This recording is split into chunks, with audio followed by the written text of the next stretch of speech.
आप अपने विश्वास से ज्यादा बड़ी लड़ाई नहीं कर पाएंगे। जितना बड़ा विश्वास होगा उतनी बड़ी लड़ाई लड़ेंगे आप। मेरा विश्वास अगर होगा प्रधानमंत्री बनने का ना साहब, तो मैं प्रधानमंत्री के लिए लड़ूंगा। अगर मेरा विश्वास होगा कि भैया मैं एक ब्लॉक लेवल पे, तो उतनी लड़ाई लड़ पाऊंगा। मेरा विश्वास है कि मैं इंटरनेशनल लेवल पे जाके भारत के लिए कुछ बड़ा कर सकता हूं, तो मैं इंटरनेशनल लेवल तक की लड़ाई लड़ूंगा, उसकी मेहनत करूंगा। मेरा विश्वास है अगर मैं स्टेट लेवल की लड़ाई लड़ूंगा साहब। खेल विश्वास का है। आदमी तब मेहनत करता है जब उसका विश्वास बड़ा होता है। जो आदमी किसी एग्जाम की तैयारी कर रहा है ना साहब, और अगर उसको एग्जाम निकालने का विश्वास नहीं है, वो 18 घंटे नहीं पढ़ेगा। 18 घंटे वो लड़का पढ़ेगा जिसको एग्जाम निकालने का विश्वास है, जिसको विश्वास में कंपटीशन निकाल दूंगा। जान वो लोग लगाते हैं लड़ाई में जिनको जीतने का विश्वास हो। आपको अगर ये विश्वास नहीं है कि एक दिन करोड़ों रुपए मेरे पास आएंगे, एक दिन मेरे सपने को, तो आप काम ही नहीं करें। कोई काम नहीं करवा सकता आपसे।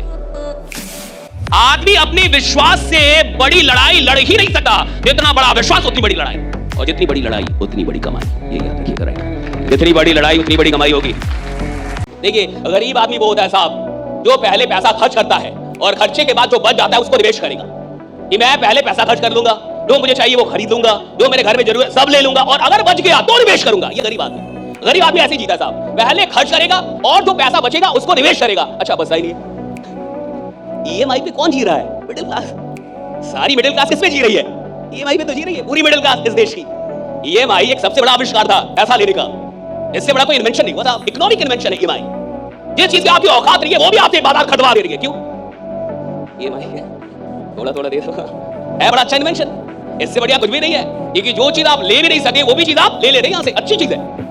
लेकिन अब देखिए खेल क्या है कि गरीब जो लोग रहेंगे जिंदगी में वो पहले खर्च करेंगे और जो बचेगा उससे निवेश करेंगे। अमीर आदमी पहले निवेश का बजट निकाल देता है, पहले निवेश करता है और फिर जितना बच जाता है उससे खर्चा चलाता है। दोनों उल्टे हैं। आपके मोहल्ले में कोई ठेले पे हीरा बेचने लगे, किसमें? ठेले पे बोले हीरा ले लो, हीरा ले लो। आप कहेंगे साला नकली होगा। ठेले पे कोई हीरा बेचता है? ठेले पे बेच रहा है, हीरा ले लो, हीरा ले लो। आप कहेंगे नकली होगा। और तनिष्क के शोरूम में नकली हीरा रखा हो तो भी आपकी औकात नहीं होगी कि वो आप बोल दे नकली है। आपको लगेगा प्योर होगा, एकदम असली, असली वाला होगा। समझ आ रहा है? कोई भी चीज जो बड़ी आसानी से मिल जाए मुफ्त में, उसकी कीमत नहीं होती। इंसान वक्त क्यों बर्बाद करता है? क्योंकि वक्त के लिए पैसा नहीं देना पड़ता। अगर हर दिन के लिए 5000 रुपए देना पड़ता, 24 घंटे के लिए 5000 भी देना पड़ता, तो आप बहुत सोच समझ के कहीं टाइम दे दे। ना ना ना, और टाइम के लिए पैसा नहीं लगता। और जिस चीज के लिए पैसा ना लगे इंसान बर्बाद कर दे आसानी से। आपकी कोई चीज कोई बर्बाद करे, आप बर्बाद नहीं करने देंगे। आपका कोई शॉट खराब करे, आप खराब नहीं करने देंगे। आपका कोई कपड़ा खराब करे, खराब नहीं करने देंगे। लेकिन वक्त बर्बाद कर दे, आ जाओ दोनों मिलकर एक दूसरे का करते हैं। गरीब आदमी चीजों की कीमत ज्यादा समझता है, वक्त की कीमत कम समझता है। जब कोई आपसे पूछने वाला नहीं है कि आप पढ़ रहे हैं कि नहीं पढ़ रहे हैं, जब आपके पिताजी के पास सिर्फ पैसा देने का सामर्थ्य है लेकिन शायद ये पूछने का साहस नहीं है कि आप कर क्या रहे हैं, शायद आपकी मां उतनी विद्वान नहीं है कि वो आपसे पूछ पाए कि आप पढ़ क्या रहे हैं, और जब कोई पूछने वाला नहीं होता तब आदमी क्या कर रहा है ये डिसाइड करेगा वो आदमी कितना बड़ा बनेगा। भैया पूछे, बॉस की उपस्थिति में तो एक नालायक एम्प्लॉय भी काम करता है, लेकिन जो एम्प्लॉय बॉस के ना होने पे भी ईमानदारी से मेहनत करे एक दिन बॉस भी वही बनता है साहब। राइट? हाँ, ये याद रखिएगा, बॉस भी वही बनता है। एक ही चीज तो है जो दोबारा नहीं आती, वो है गया हुआ वक्त। पैसा फिर आ जाएगा साहब, पैसा बड़ी चीज नहीं है। लोग जो छोड़ के गए वो भी आते हैं साहब। जो आज आपको छोड़ के जाता है ना, 2 साल बाद फिर कॉल करता है कि सर मुझसे गलती हो गई थी, फिर से ले लो मेरे को, फिर से टीम में रख लो, फिर आपके साथ काम करना चाहता हूँ। मैं पहचान नहीं पाया आपको। गए हुए लोग भी आते हैं, टूटे हुए रिश्ते फिर से बनते हैं। पैसा चला गया फिर से आप कमा लेंगे। प्रसिद्धि भी लौट के आती है। हार्दिक पांड्या की तो आई,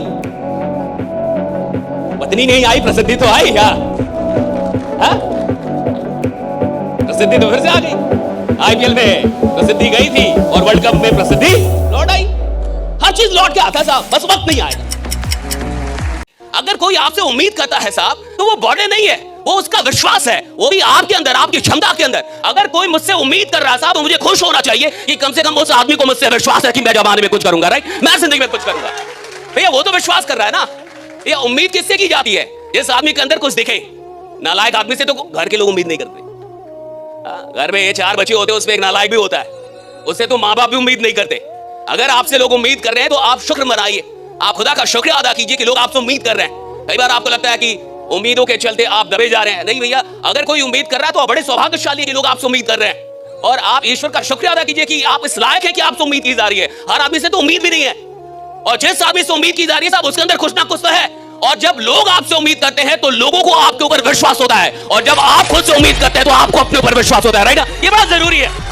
मेरे एक दोस्त है, उनके चाचा जी थे, मैंने उनसे पूछा कि चाचा जी बड़ी मेहनत कर रहा हूँ, बड़ा एफर्ट्स लगाता हूँ, एनर्जी बहुत है, ताकत बहुत है, लेकिन साला कुछ हो नहीं रहा। तो उन्होंने बोला कि मैं तेरी लिस्ट ऑफ गोल देखना चाहता हूँ। तो मैंने बोला ये क्या भला होती है चाचा? तो उन्होंने बोला तू जिंदगी में क्या करना चाहता है? मैंने कहा बहुत पैसा कमाना है। बहुत पैसा कमाना है? बोला कितना कमाना है? मैंने कहा जितना आ जाए।